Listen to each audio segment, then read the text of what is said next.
I've been in front of the camera like all my life. Really? Yeah, man. I went to school for performing arts. Okay. I did stage plays. My nervousness has been gone since middle school. So no, I used to always be performing for people. So it's no nervousness for me. I'm good. See, all right. I'm a G. I think they call me Hollywood. Stop playing. Oh my God. So your number pulls up and I see Hollywood T. I said, ain't no way. Mm-hmm. I'm about to cuss him out. Mm-hmm. Cause I am here to stand up for the straights today. I want to get that straight. I don't know why y'all here. I know why I'm here. Okay. I had to do research on you. Mm-hmm. I had to make sure you was who you are. Let's do it like this. First time I met you was at a wedding. Yeah. That's the only time I've met you. Man, I look good in that suit, man. I look good. I could tell you was a person who was not there to play. No. I can always, every time I shoot a wedding, I can know who's going to be silly and who's there to be like, I'm here to keep this in order and in check. Which one was I? Keep this in order and in check. I was a little silly though. When I came out, remember when I came out to my song? Yeah. That's the only time you loosen up. But other than that, you was very, and what's our, she had braces. Samantha. She was very serious. Yeah. Everybody else was kind of flip-floppy. She was high. Just threw her under the bus. Woo! I wanted to be where she was at. Look, I was so mad because I'm like, I wish I would have knew them better because I would have wanted to be a guest there. But of course, I didn't do that. You know, we had an issue. I couldn't ride in the car with them on their engagement shoot. Dang, that's crazy. Yeah. Why? It was too much stuff? Nah, the ops was in the car. Dang. Tragic. It wasn't meant to be. It wasn't meant to be. It just wasn't meant to be. And I ain't know Daryl, so I hit him up later. I said, yo, bro, you can't have the ops in the car. Daryl is funny people. That's my bestie, man. Look, I didn't know him at all. I met him for the first time at the engagement shoot. So shout out to them. Before we get started, shout out to Ted and Daryl for bringing us together. Yes, shout out to them. So are you ready now? I've been ready. What's your thoughts on Katt Williams? Man, listen. Come on. So I just didn't expect us to start 2024 off with the short comedian coming for all of comedians. Like, how did we know that all black comedians just needed to go against each other? That was great though. Did you watch it? Oh, the whole thing. Yeah, I watch clips because I'm at a point in my life where I'm trying to be a little more optimistic and positive, and I just felt like it was gonna bring a cloud over what I was trying to bring. Fuck that. And so I was like, Katt, I can't.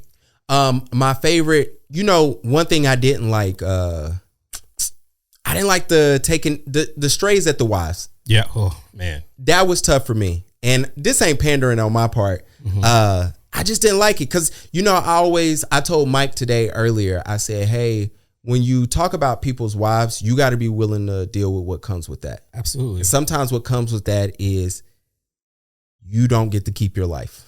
You know, Daryl and I always go back and forth about standing up for our wives or our women or our black women. Yeah. So it's just kind of like, I was like, what was the reason? God.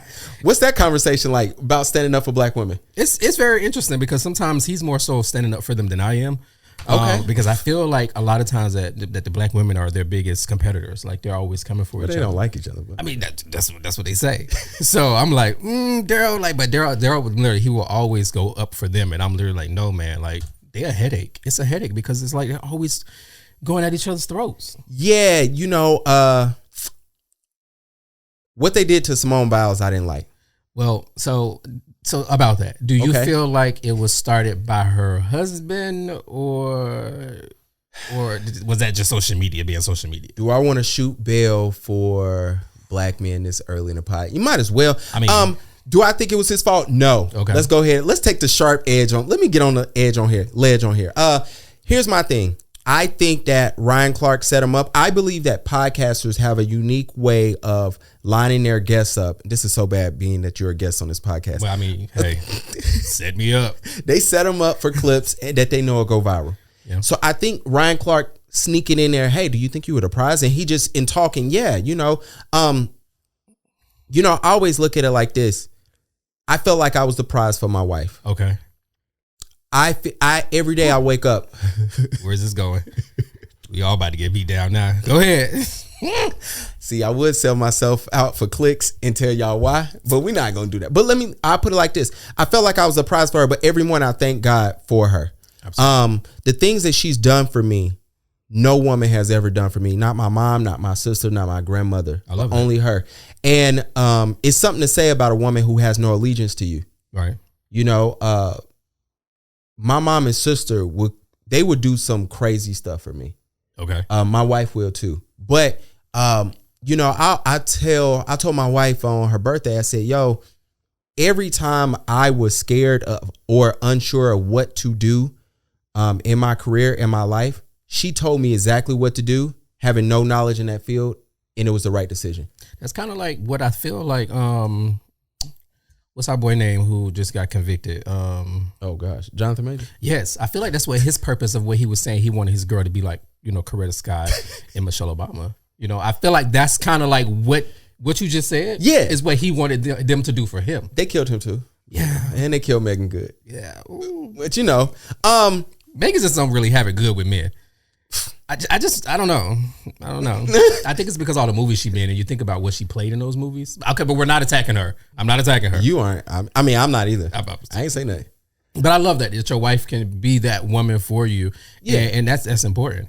Absolutely. That's really important. First of all, we got to introduce you. 5-6 minutes in, we ain't said nothing about your name, who you are, where you from. Who this light skinned man? Absolutely. Here? Introduce yourself. Yo, I'm your boy Trey Hollywood. A lot of people say it's an interesting name, which it really is. But the Hollywood actually came from a background. Like I told you before, I'm meant to be in Hollywood, you know? Okay. That's me. So no, it's not my real last name, but it's my stage name. So we're going to go with that. It's Trey Hollywood. I'm originally from Florida. Oh, what part? Fort Lauderdale, Southern Florida. Oh, so you ain't gonna say Miami? No, I'm not from Miami. No, I'm not from Miami. Right. I'm from Fort Lauderdale. When all the girls take their Spirit flights to Miami, they fly to Florida. They go into Fort Lauderdale because it's cheaper. Absolutely. And then they drive 45 minutes to Miami. They don't want us to know that though. But it's the truth though. It's the God honest truth. But I've been up here in Charlotte for like since like my parents got divorced when I was like 11. Okay. So I did the whole back and forth thing between my mom and my dad. Yeah. Kind of thing. But then after school, then I stayed here, and then I lived in Atlanta for a little while to do, you know, my acting and stuff like that. But I'm here. I'm back here. I just got back here from Houston. I just can't sit still, can I? Hell nah. And you go to all the mixy cities. I go to where I feel it's cultured, you know, enough to allow me to soak in my royal oats. I feel like I'm coming to America, like, you know, like my royal oats. So, but that's me. That's me in a nutshell.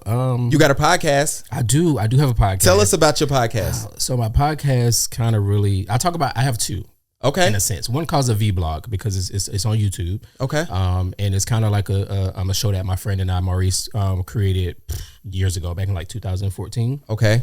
And it was just kind of a sense of us talking about everything that's going on, from politics to like TV shows to relationships to everything. It's called The Wine Up. Okay. And we kind of feature a wine each episode. Oh, that's dope. Yeah. And so we integrated that. And so it just basically gives us an idea to just be able to talk about different things. Then I have another one, which is called Talks with Trey, when I just talk about topics. It's real, it's raw, it's just whatever, you know. So I talked about my coming out story. One of the episodes, I talked about mental health because it's important in you know, in our culture. Facts. I also talked about the whole thing with the Will Smith slap. So I just talked about a whole dynamic. Anything that topics that people gave me, I just talked about it. What's the craziest topic or the one that got the most traction? On the podcast or the vlog? On the podcast. It would have to be. I talked about the different types of sex. Okay.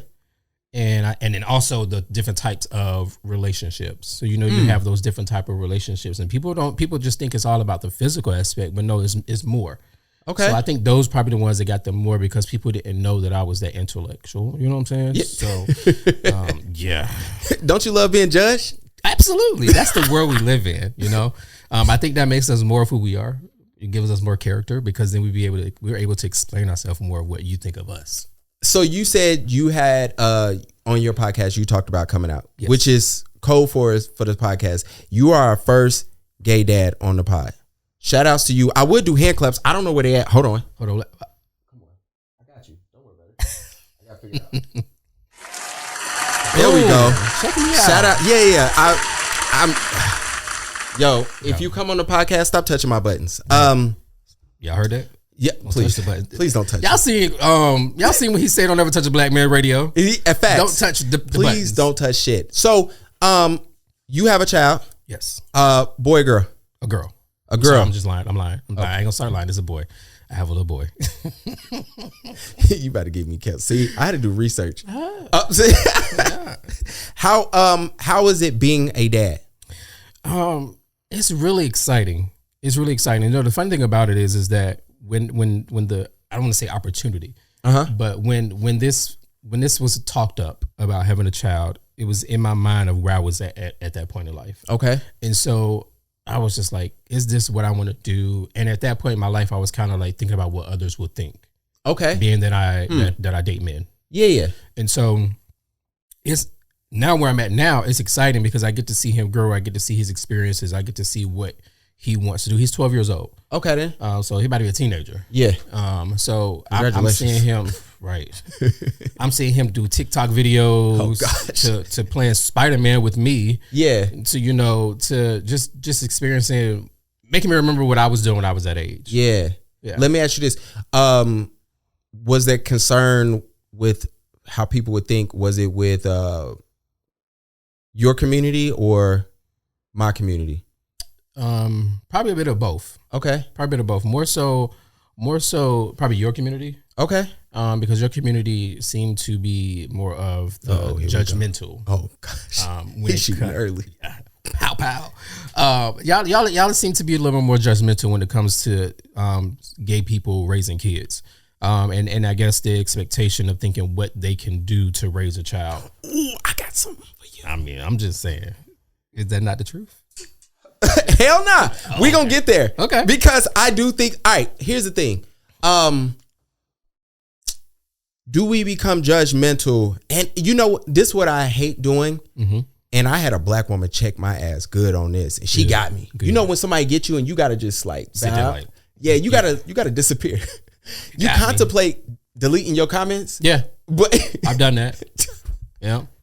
Not on some black woman's social media.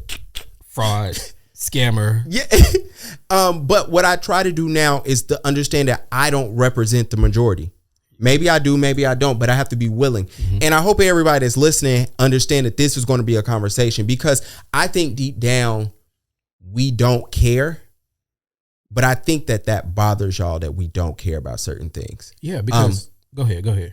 But so to answer, do I think we're judgmental? I do understand that, because you know what's funny? Somebody sent me something. Okay. Sorry, I don't want you to lose your train of thought. But what is this chick's name? She's cool too, I think. I don't know what she sent me. She just said she sent me a video and she was like, hey, you should discuss this on the pod. And I forgot to bring it up to Mike today. Okay. And she was like, don't you think they're programming the kids? And I just did not watch it, because it's them, like gay people.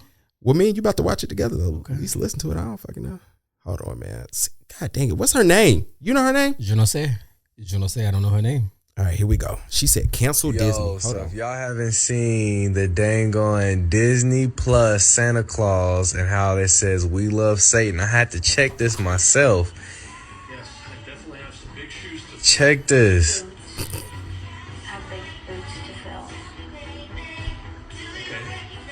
Look at this. What's going on? I ain't seen the video. Sheesh.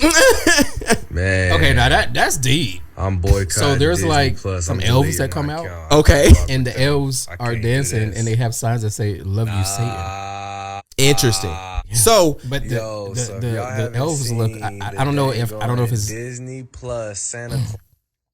I don't know what Disney's trying to say there. Yeah, I don't know. It's a lot of stuff has been sketchy when it comes to these networks nowadays. But again, it goes back to being that of the homosexual community, that we're behind it, because we're trying to teach these kids to love thy neighbor of the heterosexual community. One thing that always sticks in my mind, I'll go back to answer your question when you say who are the one that are more judgmental. One of the things that always sticks in my mind, and I don't want to blame my brother for this. This is my brother who is of your community. Yeah.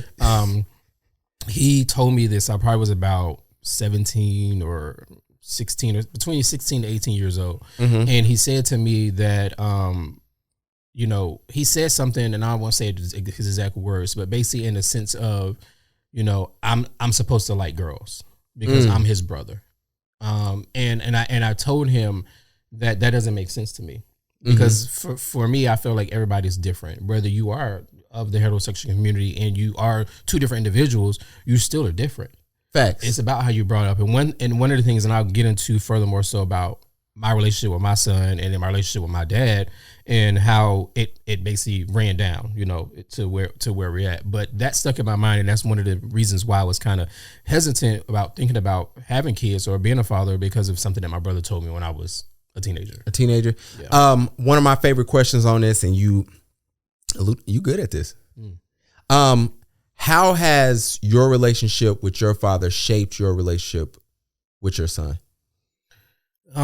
So my relationship with my father, first and foremost, let me go ahead and put this out there. My father's my best friend. Okay. Like, I love my father dearly. We talk literally every day. And if I don't talk to him, he's calling me the next day like, hey, why I haven't talked to you? Yeah. Like, he'll tell me to come over for Sunday dinner. And if I come too late, he's coming like, why are you coming too late? Yeah. Like, that's my father and I. Facts. That's dope. My father, when I moved to Houston, he flew all the way to Houston and drove all the way back with me. I drove my car. He drove the U-Haul. So that's the type of relationship that my father and I have.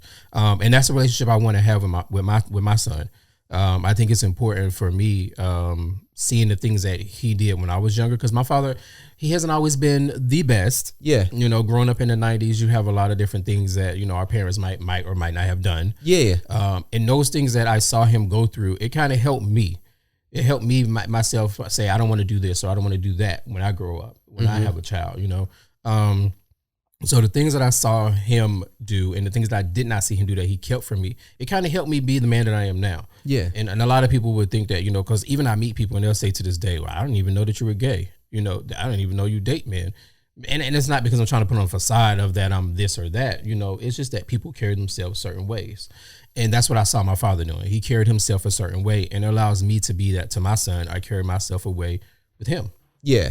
One of the issues that I hear in my community is that sometimes, and I'm talking about, I want to be very, very clear, with black gay men, the issues that I've heard is that sometimes gay come before y'all being black. Well, and what was I when I came out of my mom's vagina? Black. Exactly. So but that comes to, so I say that to say, well, I wanted your response to that, but I think you just gave it. I mean, that's that to me. I think sometimes that's kind of an ignorance, right? Okay. When somebody would say something like that, because for me, people, let's say for example, Black Lives Matter, right? Okay. Black people want the Black lives to matter, but this is our whole debacle that we have when it comes to your community. It's kind of like, well, when we're black and we're gay, it doesn't matter. It's not really that important. Do y'all feel like that outside of Boosie? Don't Boosie hates us. God, I just want to know what Boosie gonna say about Angela Bassett and Regina King kissing at the Golden Globes. Like, did you see that? Well, they probably did that for him. Certain people. Go ahead, say it. Say it. You have arrived. Certain people just homophobic, and as the straights, you just got to ignore them because it's like, yo, what are you doing? Like, I think in 2024, nobody cares about Boosie's feelings, especially because one of my favorite Boosie songs is Two Girls Kissing in the Back Seat. Hello. And that used to go off in the club. It still do. It's like, so. And the gays are rapping it. And what, my other issue with Boosie is he had no problem with telling us he was cool with his kids being sexually assaulted. Right. Telling us that, hey, my kids, blah, blah, blah, at 13, I had a girl go down on them. Like, to me, that was weird. That like to me, it was like, hey, I felt like all people, I think Boosie could have got canceled and maybe should have gotten canceled at that moment. But what's sad is I heard a lot of men say, hey, that's not uncommon, which is sad. I'm going to ask you this, and I know I'm your guest. But Come on, man, we here. I'm going to ask you a question. Take us out of here. Do you feel like two men or two women can raise a child? Yes. Okay, so there are a lot of people in your community that feel like they can't. Yeah. And why do you think that? Because I think, so here's the thing. Do I think because if two men are raising a boy, I think they can teach him to be a man, whether that boy. So here's my thing. Damn, should I say this? Hey, are you about to get jumped after? I should have sent you an outline so we. I do believe like, yo, I've seen men who I know who like women at one point in time and decided that, hey, I no longer like women. I like men. Yeah. I'm not here. You know, people always ask me, do you believe that it's a choice or is it by birth? I have not, like, for me, I've always felt like I've always liked women. Right. So for me, but was it a choice? Can I look at a dude and say, yo, today me and Mike having a conversation. We talked about if he said, yo, name me the top five men who women would say attractive. And in my mind, I can list those men out. Right. We're just having those conversations. Right. I do believe so. To answer your question, I do believe there's a conversation to be said like, hey, men can teach a man whether that boy is straight or not. Right. They can raise him. Right. I believe two women, you know, I do believe that women and men, you know, there is that opportunity to say, hey, there's going to be influence from the opposite sex to help. Right. So we did a live show and we had a brother in there who has nothing but daughters. Mom is nowhere to be found. Okay. And he talked about how he's raising daughters. He can do it. He said, but I understand when I need a woman's influence in my household. Okay. And he said, I'm not dating anyone, but I know where to pull from when that time is happening. So I believe, you know, one of my favorite things is my grandmother raised my father, right? Okay. His dad wasn't, his dad was just not present like that. Right. And, but my grandmother tell you like, yo, I kept him in sports all the time because he needed a male influence around. He had uncles as well. So that is necessary. So I do believe that. To answer your question, is that the answer that you wanted? No, I mean, y'all gonna jump me? Nah, we ain't gonna jump you. We ain't gonna jump you. I'm here to tell you we not gonna jump you. Like, you're not gonna jump you. But no, it gives that because that's more so of what the community basically feels is like. Because my father and I, we've had conversations. Mind you, I just say he's my best friend. But there are times where he has said things and it was kind of like he felt like to get to my story, right? Yeah. To get to my story, frankly, my son actually has two mothers. Okay. And one father being me. But my father, he got all the parents. That's what's up. Look, his Christmas lit. Yeah, well, sort of. I'll get into that too. So in some conversations my father and I had, he wanted to know basically what can two women together teach this young man. And I'm reminding him, one of his mothers has 3 sons. She had all boys. So she's a mom of 3 boys. Yeah. So, you know, and she's done a hell of a job. Yeah. You know, so to me, I feel like, and I asked you that question because I don't think a gender is that important to say where 2 men or 2 women can't raise a child because, hell, we see a man and a woman not being able to raise a child. Facts. You know, we see, and like I say this all the time, I see videos online where you got little kids. There was one recently, it was like these little girls. Twerking. Go ahead. Twerking. What do you think they did? Was that? And I'm like, I don't know if this is the dad recording it or if this is the mom recording it. It wasn't no dad recording that shit. I don't know, man. See, that's y'all do this every time. I don't know. I just don't see it. So it's just like, who's recording this video? And then y'all sit here and completely blame us, saying we can't raise no child or we're not going to be able to. We're a bad influence. But hell no. The heterosexual community is the bad influence because y'all letting these kids do whatever the fuck they want to do. But we not. See. Well, you know what it is? I believe that straight black men feel like y'all don't have our backs at times. Why? Because when it's time to kick straight black men's back in, and let's say black women are doing it, it seemed like y'all behind them clapping. The black women. Yeah, behind the black women clapping as our backs get kicked in. You know what I'm saying? I do feel like our community feel like that, and you know, I guess I do want to get to this point, not necessarily in this interview, but over time, because you're already coming back. We've already established that. But absolutely. I do believe there is this thing of how do we bridge that where we don't necessarily feel like that, but y'all also feel supported. And I'll give you a great example of that. The young man, he did a video. I sent it to you immediately when it happened, when it was on Twitter. Yes. He talked about how he had to dress more masculine to go to the barbershop. Let's talk about it. I felt like that was bullshit. However, I had to understand that his story ain't my story. And I had this long conversation where I was going to have this debate on Twitter. And luckily, you know, sometimes before you hit send, you should just breathe. Yeah. Because I wasn't mad or anything. But I just went back because I have a lot of like gay dudes who I'm cool with, right? And I guess I have to understand that my story ain't every other straight guy's story. So when me and my boys, we've been to the barbershop together. Yeah.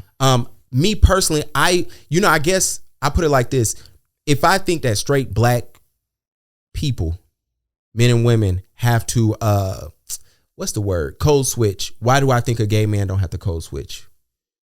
Good. That's a good way to think about that. Yeah. So that's why I never even responded to it. Because I'm like, well, I get it. You know, one of my homeboys, shout out to Amir. If you see him, you know, I remember when one of the funniest stories. I meet him for the first time. He was my coworker, and I said, "Oh yeah." I said something about him being gay. He said, "I never told you that."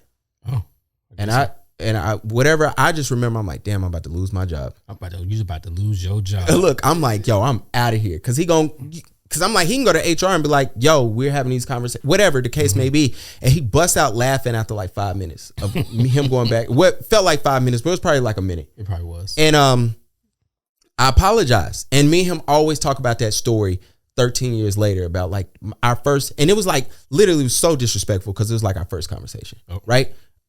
Well, we was at work. I was like, oh yeah, such and such. Oh yeah, they said you was gay. Well, I was just like, oh, they said you was gay. Who cares? Like whatever. He's like, I never told you that. But if you meet him, he knows sports. His voice is deep as hell. Okay. He has a full beard. He drinks nothing but beer. Like he's, you know, you would not know. So do those things make him masculine? Sure. Okay. Am I gonna get killed for that? That's gonna be the title of this. Am I gonna get killed for that? So the thing about it is, it's funny because there are a lot of gay men who watch sports. Myself, facts. I watch football. Yeah, I watch basketball. I watch NASCAR. I watch tennis. NASCAR. Yeah, I love NASCAR, man. People always like, what NASCAR? What? Are you black? Yeah, I am. I just love NASCAR. I've been to the races. I watch them every Friday, Saturday, Sunday when they come on. Like that's just me. I'm judging you now. But my point is the judgment right there. Judgment zone. But no, like people think that like that makes you more masculine. And even in the gay community, you watch sports, you're more masculine. I know feminine men who watch sports. Facts. You know, it's just a preference. Yeah. But to go back to the whole barbershop thing, I've been that person, unfortunately, where I felt like, say, for example, I moved to a new city and I'm finding a new barber. I feel like I have to go in and not be able to be present to the point where they know that I'm gay. Because I feel like there's going to be a conversation that's had about me when I walk out the door. Okay. Or there's going to be certain remarks that's going to happen while I'm sitting in there. Or maybe that barber might go ahead and just fuck my whole haircut up because he may not, like y'all think barbers gonna do that? Yeah, they'll do that. Why not? Oh, my bad. You know what I'm saying? No, but I've been that person. I'm gonna get killed for life. They gonna tear me up on Twitter. No, but I've been that person to a point where I had to make sure that I act or sit a certain way because those conversations happen, and sometimes there are barbershops who doesn't make it comfortable for homosexuals because all he's talking about is girls while they're sitting in there, bro. And I think that was the biggest debate for us is because I go to a barbershop. We can't curse in there. So I guess the debate that was online was like, yo, are barbershops overly homophobic, right? And if somebody would ask that, you can ask that. Ask his barbershops overly homophobic. Are they? No. Oh shit. So I go to a female barber now. It's literally cool. And that's the thing. And that's what some of the gays will do. They'll go to a female barbershop, or they'll go to a barbershop that has a gay in it or a female in it, the case may be. So yeah, like there are some barbershops that are overly homophobic. And see, we don't see that, and I understand there's blinders on. Right? But we don't see that because when I go in a barbershop, you can't curse, especially since like 2000 and maybe Christian 5. Barbershop? Like what's this? Muslim barbershop? The barbershop I go to now, mind you, shout out, I go to No Grease now. Oh. So the music in there is... Isn't it like multiple? Yeah, I go to the one at North Lake. Okay.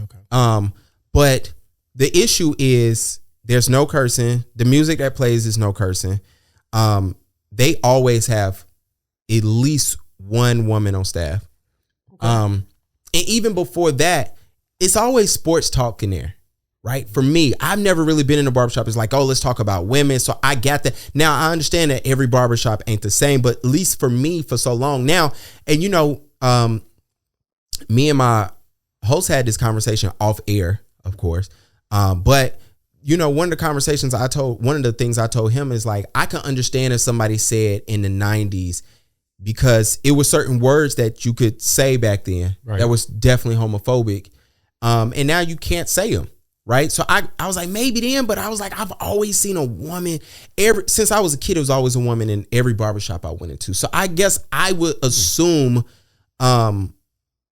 And then, also I look at it, I'm like, maybe it's because us in Atlanta is so close.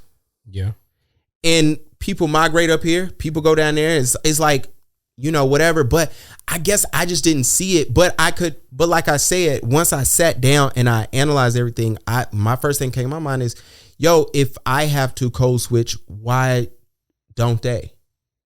Like, why do I assume they don't? Let me put it like that. Okay. So that's why I understood where that brother was coming from. It was like, I feel like I have to dress a certain way. I have to sit up.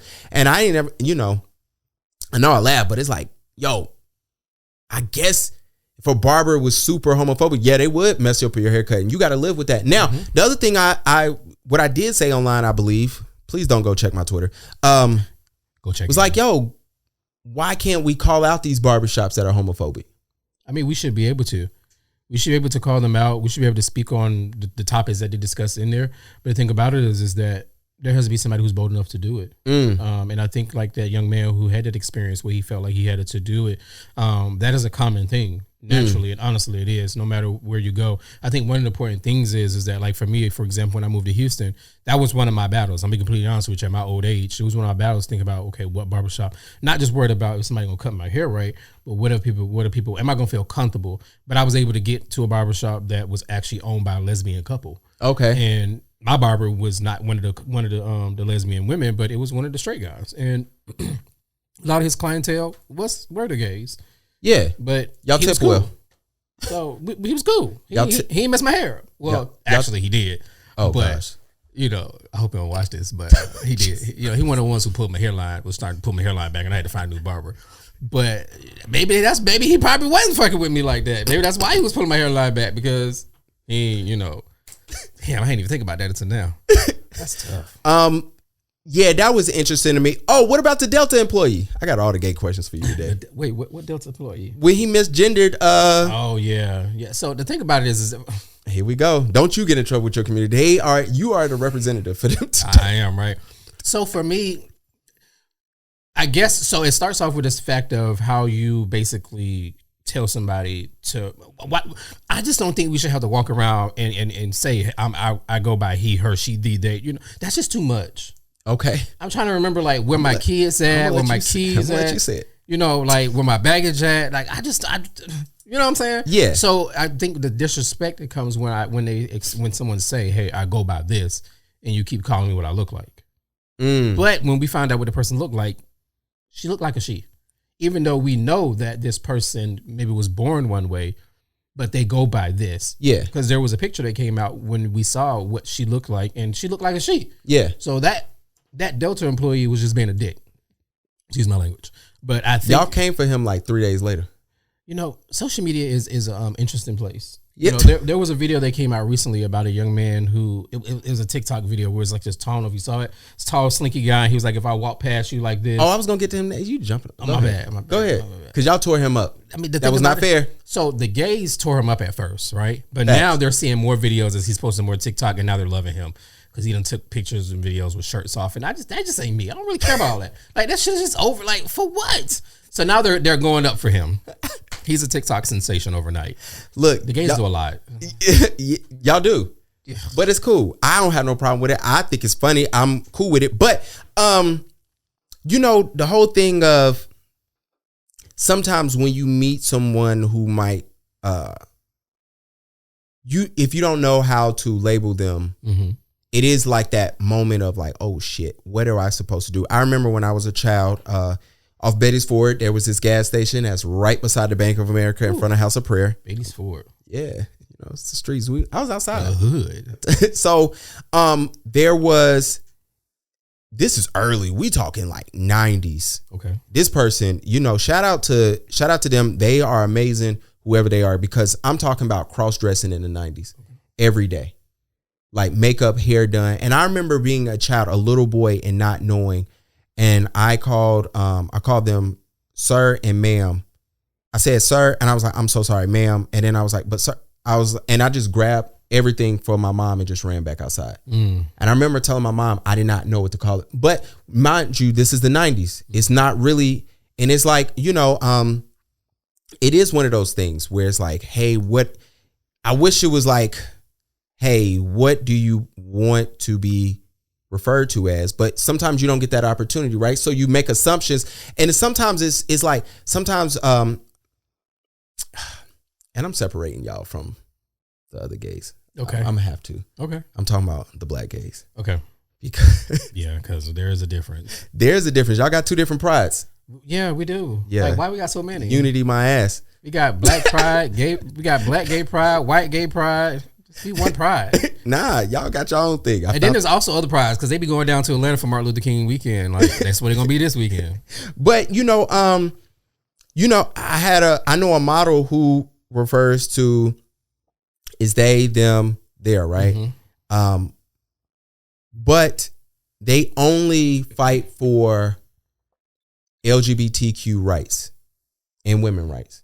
Okay, and not men. Not black. Not men at all. And it's kind of not straight men. Okay. And it's like, well, damn, if you a feminist, just say that. Pretty much. But it's kind of like, yo, you don't know. And mind you, this person looks like a woman, dresses as a woman only. Talks about peer. They talk about everything that a woman would talk about. But only so it's kind of like, and I felt bad because I ran into them, worked with them, did everything, and I always referred to as she, or her, and I was never corrected, so it threw me off once I got back online and I saw them, and so it's just like, damn, like sometimes if you don't know, so I could kind of understand how the Delta employee got into that position.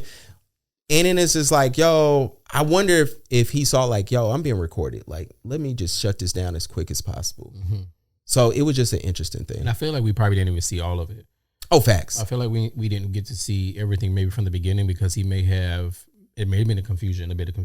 But I think the thing about it is that people know they know what social media want to see and what they're gonna run with. So I'm gonna just go ahead and say this: that there was no sense of sympathy for the person from me behind the camera. Okay. Like there just was not, because I feel like we didn't get the full story. So because we didn't get the full story, I don't really care that you felt disrespected because I don't know the whole story. And so that's just me. I mean, I may get, kicked in the ass for saying that about my community, but it is what it is. Oh, just to get you in more trouble with your community. Oh, gosh. Do you think it's weird that y'all do have two prides? Really? No. Okay. Explain. And I say that because prides, a lot of times, it come based on the sponsorship and who sponsors. So, for example, there are celebrities that come and perform at these prides, and a lot of times the white community of the white gay community may not listen to the music that the black gay community listen to. So, say for example, Megan Thee Stallion. All right, let's just say if she comes to our pride, a lot of white people may not listen to her. Okay. Or Carrie Hilson who comes, or Brandy. Y'all still fuck with Carrie Hilson? Oh, I know you giving examples. I do. Oh, I do. I mean, she's a beautiful woman, and she's made good music. So don't do it. Support your black woman. See, there you go. That's why you always get beat up by those black women, because you already. But that's the difference. And then when you got those, the white gay pride, they have more money invested in theirs, to the sense of where they have more events and stuff like that. So I actually like that we have two. Y'all do a great job of not showing us when y'all beefing. Shit. Well, we don't know, and maybe it's because we don't care or we don't see it. Well, it's gotten better. I will say it's gotten better over the years, but there have been times where every black gay pride there was a fight. Well, I'm talking about the community. I'm actually talking about black and white gays. Whenever y'all fall out of it. Oh no, we don't really beef. We don't really beef. You know the funny thing about it is, cool. I try to find, because there's a such thing as a black gay Twitter. Oh yeah, I'm trying to find the white. Well, he calls it free Twitter all the time. Well, yeah, that's a whole other story. Lord Jesus, that's one other thing. But I'm trying to find the white gay Twitter or the white Twitter, because I'm like, where they at? It's So I don't want y'all black ass in there. I be like, let me in. I'm light skinned. Some of my friends call me white. Shoot, my mama done did it sometime before too. So let me slide in to see what's going on over here. Got another question. Yes, sir. I gotta ask you all the questions. Ask me all the questions. How y'all feel about Lil Nas X? I love him. I'm gonna tell you why? Because he's so unapologetic. And he's just so creative. He got a new song coming out. And I can't wait to see the whole video. I'm not watching that shit. Yeah, you are, because you're gonna talk about it. You're gonna have to do it for research purposes. That nigga is a troll. He is, and that's what I love about it. I feel like there are people who judge him for being who he is. So what he does is he does what he did best. He said, "You know what? I'm gonna give y'all something I'm gonna talk about." I actually love that. I just don't see the trolling as being like a long term thing. But if a black straight man did it, you'll be okay with it. Like if 50 Cent do it. Did what exactly? If 50 Cent did what he was doing, you'll be supportive of it. And that's why we don't feel supported by your community. Because if we do it, it's a problem. First debate. Here we go. We do it, it's a problem. But if a 50 do it, or like say for example, let me name another.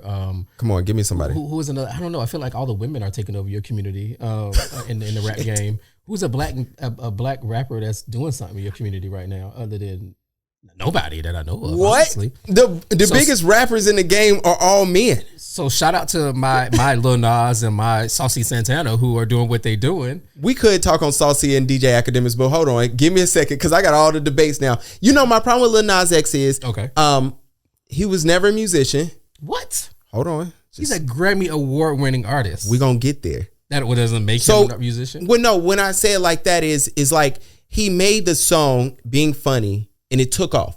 And then you get all this push behind you, which I respect, because gay or not, the song did what the song was supposed to do. Okay. And I do like how, whether it's a plan or not, whether it's a agenda or not, I don't care. But I feel like black people got behind that song and said, yo, we got to push this and make it cool, straight and heterosexuals. I'm asking you a question. Okay. Have you ever listened to his album? Which one? The one that came on after that? No, with like 6 songs with Panini on it? No. His album that he put out, Montero? Yeah. I listened to some of it. Like that album actually is really good. Yeah. I mean, Panini is my shit. Okay. But so the thing is, now it seems like, damn, we gotta go like over the top. Like, it's like, all right, let me keep trolling. It's kind of like, hey, bro, just send us the slaps. The whole devil thing, the whole, the devil behind you, this whole thing with you playing with Christianity, to me, it just seems trolly. And to me, when 6ix9ine was trolling, nobody, straight or not, nobody thought it was funny. Everybody was just like, bro, you doing too much. Like, send us the slaps.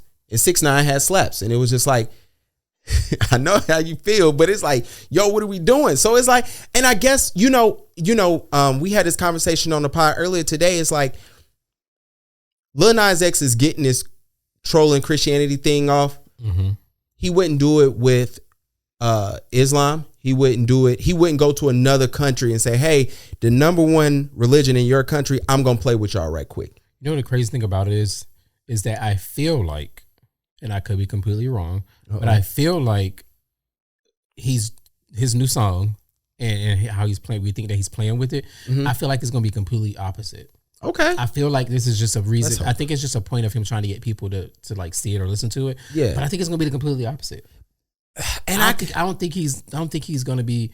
I don't think he's sitting there with his record label and his people and say, you know what, I'm gonna sit here and troll Jesus or whatever the case may be. I really feel like it's just like, for example, when he came out with the album before, we thought he was being sued by the shoe company. Yeah. And he really wasn't. That was just his way of prepping up to. And I guess my question is it necessary? Yes. Okay. It is necessary because a lot of people can question you being gay. A lot of people think that you don't have a relationship with God. And I'll be the first one to tell you, I have a relationship with God. I thank him every day. I do quotes all the time, constantly. Yeah. Type them out, prayers for people. So I have a relationship with God. And that's the thing. A lot of people in the heterosexual community think that because you're gay, you automatically believe in Satan or whoever, whatever, and you don't believe in God. And so I think that this might be a way of him saying that he does have a relationship with God. He does believe in God. I just think that the way he's promoting it makes y'all think that he's about to say that he's God or something. So, bro, he laying on a cross. I mean, there are a lot of other people who laid on crosses. I mean, didn't 50 do it? No, I think Diddy did it, and they killed Diddy. 50 did it, definitely did it. Oh. I mean, did his whole cover have him on the cross, like of one of his record albums? Like, I was a Kanye fan. You know, Kanye already think he got. He do. I mean, Beyonce thinks she got too. Oh, I did not say that. That is his camera. Michael Jackson never thought he was a god. He was just performing and doing what he loved to do. But then again, the fan base was completely different back then. Oh yeah, they are now. What's up with Brandy? What's up with her? I love Brandy. You better. I mean, that's everybody's favorite artist. That's your favorite. You know what I'm saying? That's the vocal Bible. You know, one thing I love about Brandy is I listen to Joe Budden a lot, right? Okay. And so he was intelligent man. Yeah. Are you saying that to be sarcastic? No, I'm being serious. How did y'all feel when he was trolling y'all community saying he was a part of it? Did that bother you? I loved it. I mean, I loved it. Okay. Because I felt like he was just making people feel uncomfortable. And sometimes to make people feel uncomfortable is a good thing. Like, I think that he's intelligent. Look, a couple people, I think T.I. is intelligent. I mean, there's a lot of things that happen in his life that aren't so great, but he's a smart guy. Oh. His dialect. You was in Atlanta for a long time. You know what? I met T.I. He was cool. Yeah, I mean, I was on set with him. Oh, you should lead with that so I don't look crazy. No, I was on set with him, Mike Epps, Tiana Taylor. It was fun, like just being in their energy. Tiana. It was good. You know, what was I? All right, skip Joe Budden. But anyway, what was you talking about? Brandy? You asked me about Brandy. Yeah. Oh, so he was talking about Brandy on the podcast, and he was playing her music, and he was talking about how they thought she was doing something with auto-tune. Her voice. Interesting. And the guy, he was bigging it up. He was like, I would love to see whatever. And somehow they got it.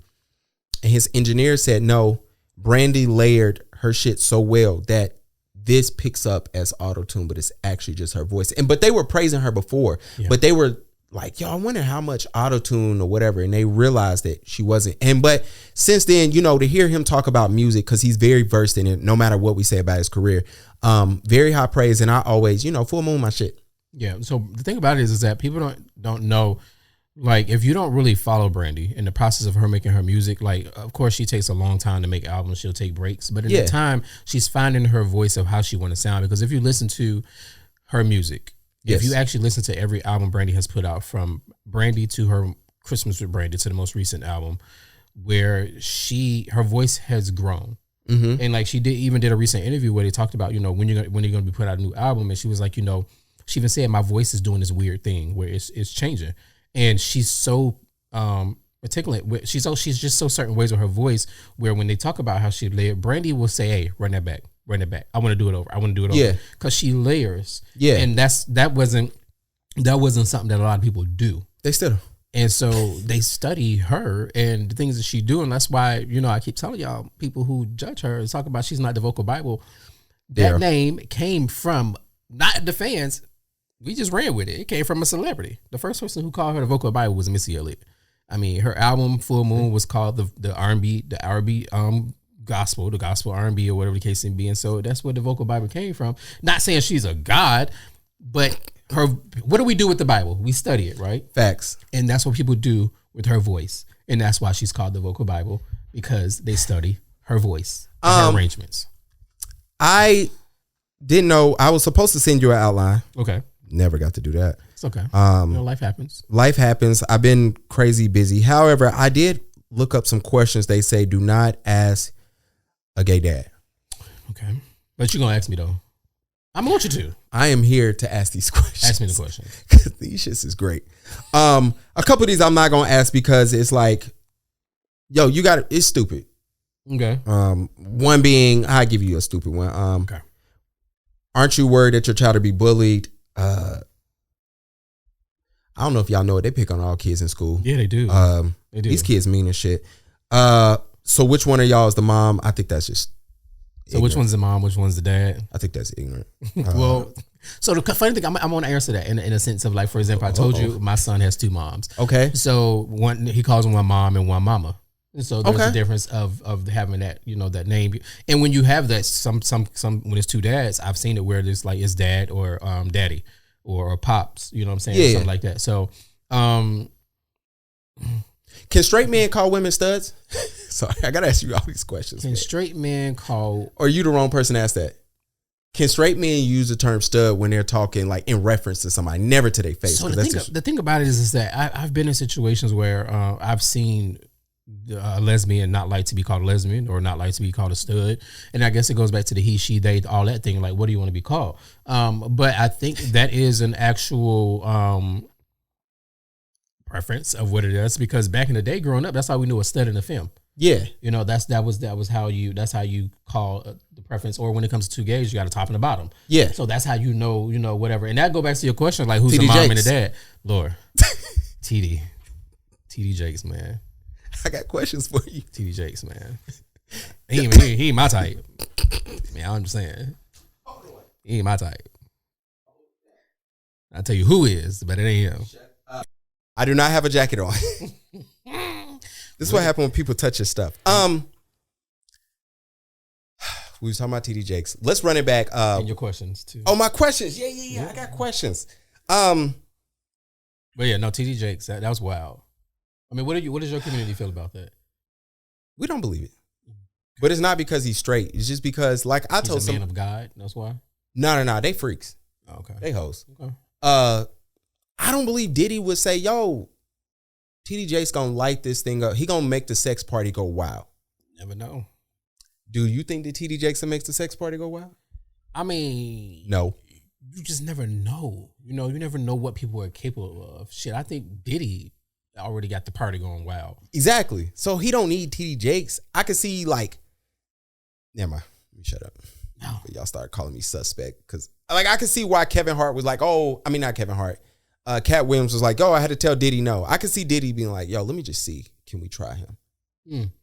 So let me ask you this. Oh gosh. A couple weeks ago, a young man by the name of Christian, what's his name? Keys? What's that man's name? The actor.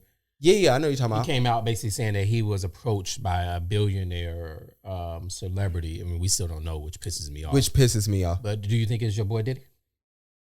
He said did he say entertainment or movie industry? He said entertainment, movie. I mean, Diddy been in movies, right? No. Yeah. He's been behind him, I guess. But behind him is a. But what's unfortunate that, automatically people want to say it's Tyler Perry. Facts. Because, they already deemed him as being part of my community. Facts. And then people say, well, he got a child. Well, so do I. You know? But we never, it's one of those things where we kind of think automatically because he's dressed up as a woman, as Medea, that he's part of my community. But if you think about it, there's a lot of people who dressed up.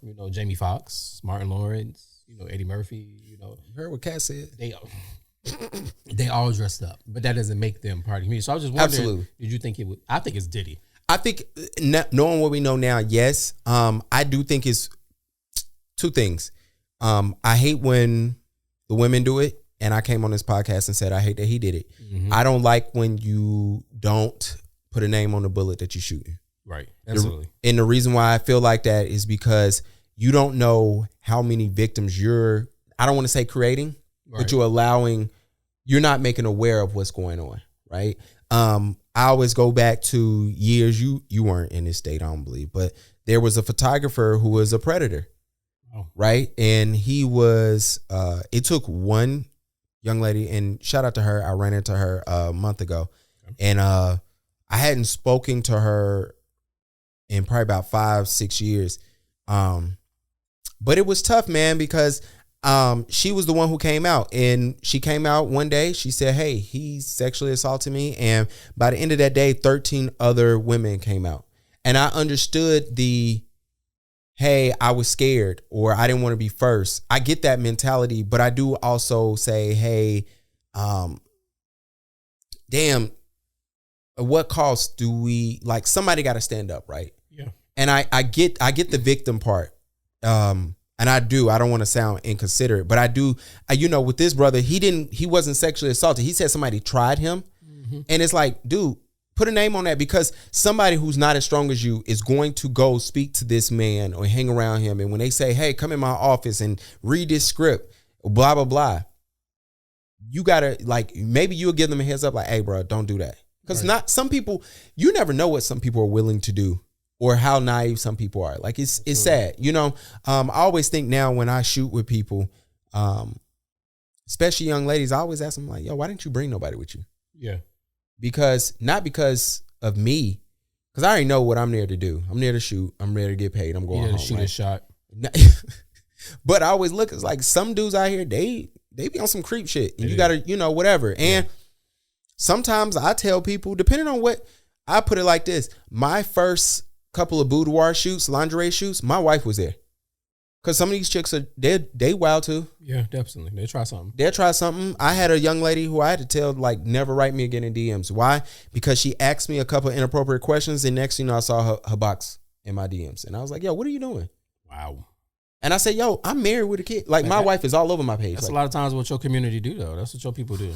You know, I mean, y'all are very wild. Y'all don't just randomly send dick pics to each other? I'm no, gonna get killed for that. Not. Absolutely not. I mean, I've sent them, but not just randomly. Y'all got a whole freak Twitter. I mean, y'all do too. Yeah, we do. But yeah. I mean, shit, y'all be on ours. Hello, somebody. I be seeing a man fuck a girl down on ours. So like, it just happens, you know. It is. How do you feel about straight dudes who say, "Yo, it's just head. I'm not gay, bro." Honestly, so that's true. So I think that I'm gonna just say this. Oral is oral, right? You know, you just getting pleased in a sexual way. That's just like, for example, a butt is a butt. So why can't that's my thing. I often wonder this. Straight men be like, man, that girl got a nice ass, right? Okay. Well, if a guy got a nice ass, why can't a straight man say, hey, that man got a nice ass? That is a little gay, right? That's a little gay. Yeah, it's suspect. Yeah, but I mean, the thing about it is that often people do say that with the whole, you know, head is head. I mean, it really is just head. I mean, it really is just head. You know, it was when me and my wife first met each other. Okay. We was at work, and this dude, he was there, and I'm like, yo, like it was a dude. He was just so mean to women. He was unhappy with himself. And I told my coworker, who's now my wife, I said, yo, he's gay. She said, why? I said, and it's not because he was so mean to women. It was like he was trying to impress like the straight dudes and so overly. And it's like, bro, what's going on? And he came out. Yeah. And they all love him. Right. And of course, all the girls knew before the guys. Absolutely. It's always that way. Always. But there was another guy at our job, and I said, yo, my man's over there, like, yo, he played both sides of the ball. Like, she was like, how you know? I'm like, yo, he's the type, you know, he might be there at the party and be like, oh, he's talking about it. But I'm like, hey, bro, I got to, you know, whatever. And I'm like, right. You know, whatever. Now, I do feel like it's unfair. I'm not even going to, damn, I can't even tell the story. There was a guy, he told me, he said, yo, once you come to my crib, I'm inviting this other dude at work who I'm trying to get at. Okay. And he said, when he go to the bathroom, you got to dip. Okay. And I'm like, yo, this dude is straight. He's like, well, I'm going to find out. But you got to. And I was like, yo, I can't be a part of the setup. There's a lot of time that happened, though. There's a lot of time. That's our community. That's dirty. I mean, that's just the whole thing. Because sometimes, you know, you get that eye-to-eye contact and you just got to find out, like, dude, like, you know, are we on the same, same stage and what? So that does happen a lot in my community, to be honest with you. But I've never been that person. Like, straight men just don't do nothing for me. Like, I mean, of course, they may be handsome. But I'm never going to be the type of person who's like, you know, I'm going to, like, turn you out. Why some dudes like DL dudes? Oh, you know what? I think it's just exciting. Not for me. I'm not singing for me. I'm too old to be trying to be with a DL person. But I think there's just a whole adrenaline rush of being that, you know, kind of like, damn, you know, everybody don't know about us. You know what I'm saying? Because, for example, you know how sometimes you may want to be, you're in a relationship, right? And you don't put your stuff on social media. People don't know what you got going on. Yeah. So if you are with a DL person, you ain't got to worry about nobody knowing your business. Facts. So that's kind of the whole. It's like some people who cheat. They got like a whole little side chick. Absolutely. Like, so that's the side piece. Yeah. All right. Cool. Back to my questions that I haven't asked. Let's go. The one question I did want to ask. Well, I got two on here. Okay. So the question is, what if your child is gay? Now, that's not what I want to ask you. Okay. Because I think that's a juvenile question. Okay. What I do want to ask you is, do you have a preference? Let me explain why. The biggest fear for me when I had a son was I didn't want him to have albinism. Okay. Even though I have it, right? Mm-hmm. The reason why, because I knew what it was like to go through that. Mm-hmm. And I was just like, this path, and it's assumption because I only know one way, right? Right. But I'm like, this path will probably be easier for him or her. Now that was kind of blown out the window because the albinism trait was not. It usually goes through the mom, right? Right. So I knew that's not an issue there. Now, when my sister was having my nephew, I was very scared. And I only told like 2 people. And I remember I told my homegirl, shout out to Teak, and she got in my ass about that. But I was just like, yo, my life was like hard enough. And sometimes you got to thug it out. Sometimes, and I imagine in your world, you know, you being as free as you are and being the man that you are, some is another guy who's your age going through the same thing, who's just not as strong as you are. Mm-hmm. So, and I've talked to a couple of like guys, and it's guys from your community, and it is hard for them, or they remember when it was hard. So that is my question to you. Do you necessarily have a preference? I don't necessarily have a preference. No. Okay. And I'll say that to say this is that I just would hope that if my son does decide to be with the same sex, that he will feel comfortable enough to come to me to talk to him about it. Hell, I would hope he feel comfortable enough to come to me to talk about it if he got a girlfriend. Yeah. Because the thing about it is that I want to be able to be an example or be a leader. Because for me, when I was young or going through the whole motion of having this attraction to men, I didn't have anybody to talk to. And I say that often, like my first love, him and I, we were together for a couple of years. We lived together. And I feel like our hiccups or our arguments could have been avoided if we had somebody to talk to about what we were going through. We couldn't go to our mom or our dad and tell them, hey, we're going through this, because one, they didn't know about us. Well, my parents knew about me, but his parents didn't know about him. Mm-hmm. So, but we couldn't go to my dad and talk to my dad about it because my dad won't be able to give us no advice. My mom won't be able to give us advice because they don't know what we're going through. Yeah. So I just hope that if my son does decide to date whoever, that he feels comfortable enough to come to talk to his parents about who he's dating. No, I don't have a preference. I don't ever want to have a preference on what he live. And one of my advice is for people who have children is that never really have a preference for your child. Mm-hmm. Like never have expectation. I don't live on expectations because you're let down, right? Yeah, facts. You know, my sister used to always say, boy, when you have a child, you better have a child with the darkest person because the baby gonna be see-through. Yeah. You know what I'm saying? You know, she always tell me that. But I don't grew up having a preference. Yeah. Of, you know, what complexion I wanted to date or what race or gender. So I don't have a preference on what I want him to be. I just want him to feel comfortable enough to come to me. Great answer. I'm gonna clip that. All right, next on my questions. Hold on. Okay. Damn. Nah, that was lame. That's not the question. I know a gay couple that's adopted. You might know them. Okay.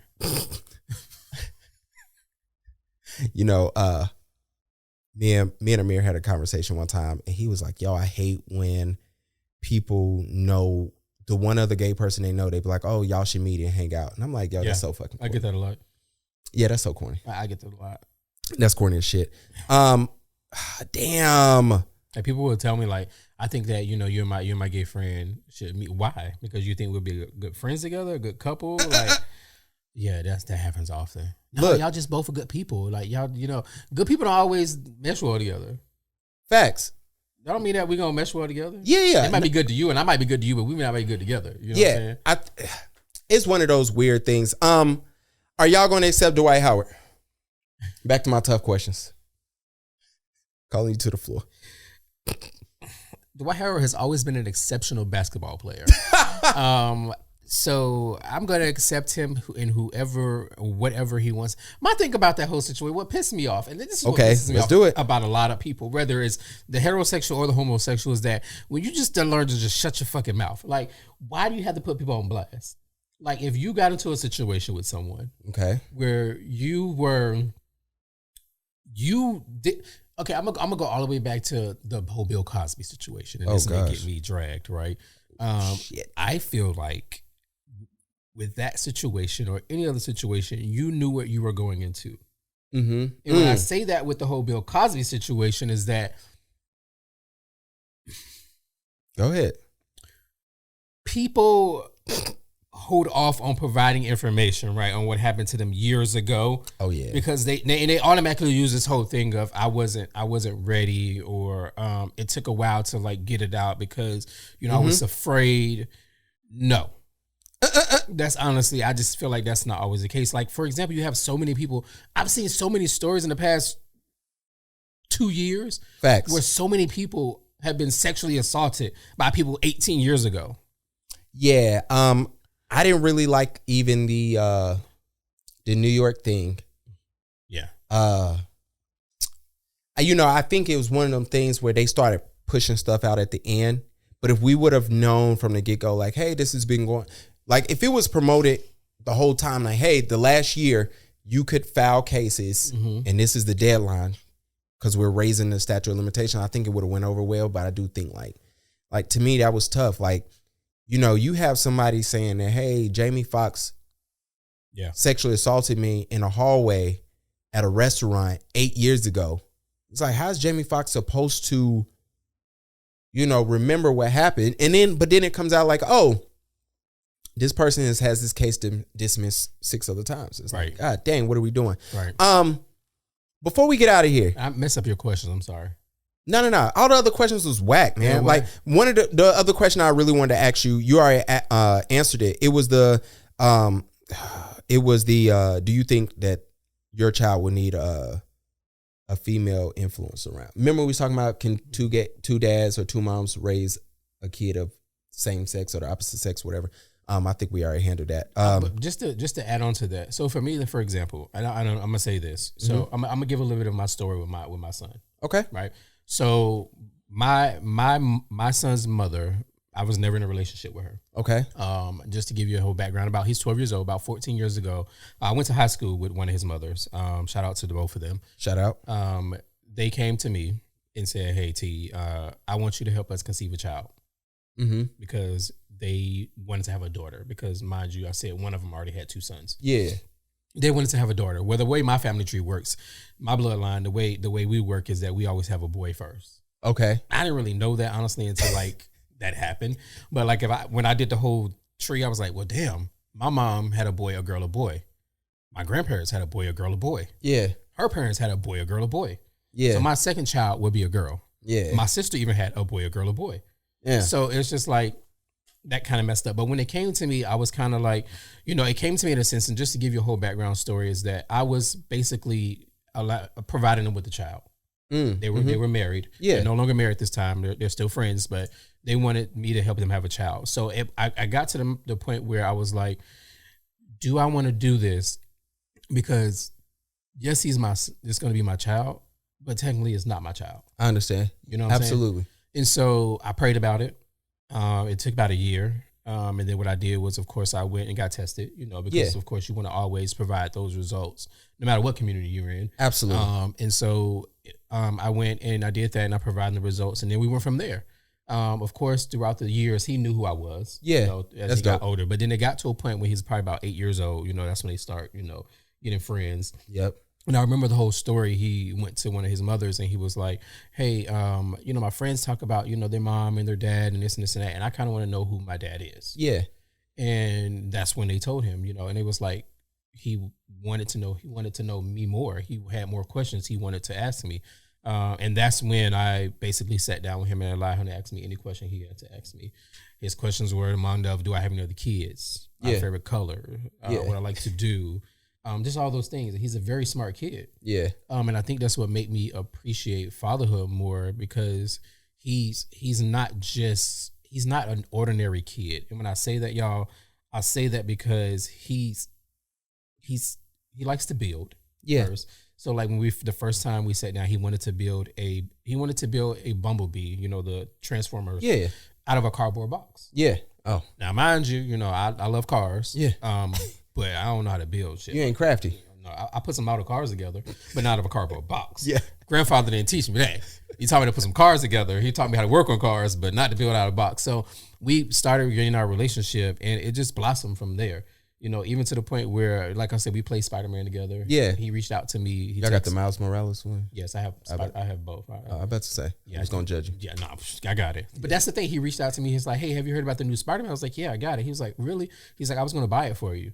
Like, he's that child. Yeah.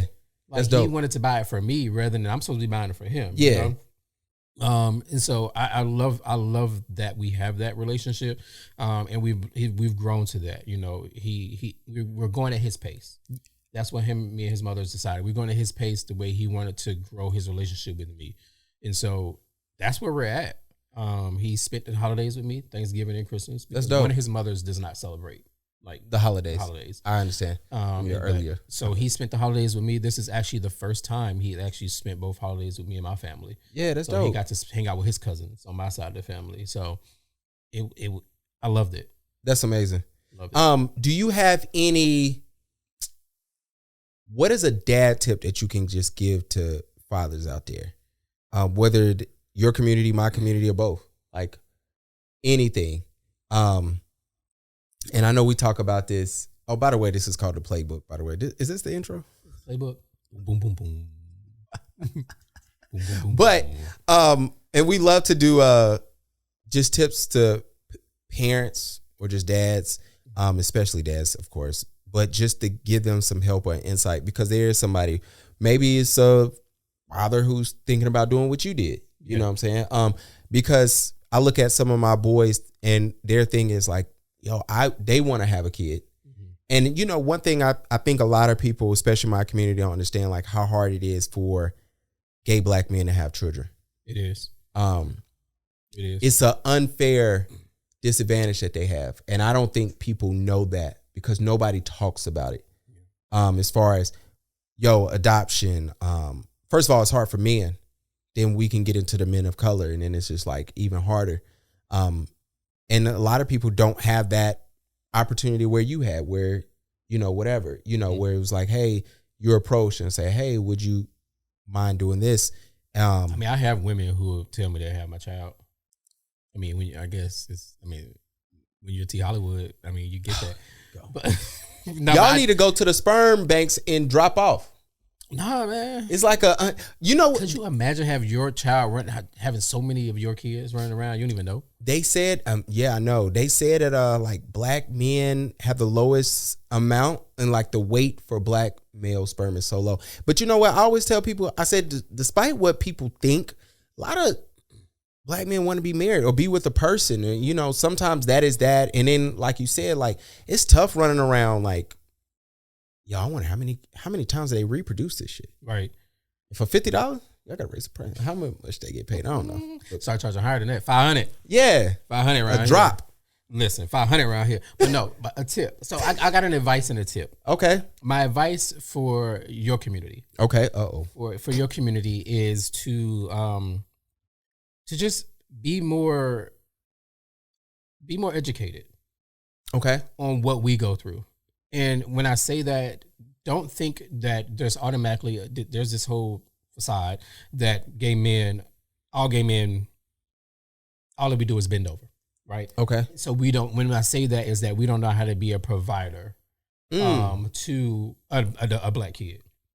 So just be more educated on kind of what we go through. If you want us to be more educated on what y'all go through, just be more educated on what we go through so that can make us as a whole more of a corporation, or we can get along better. Please. Because that's the only thing, communication. I live on communication. Just communicate more, understand what we go through. Because we go through a lot of shit. First of all, we're already black, right? Yeah. And then being gay and black, it's hard. It really is difficult.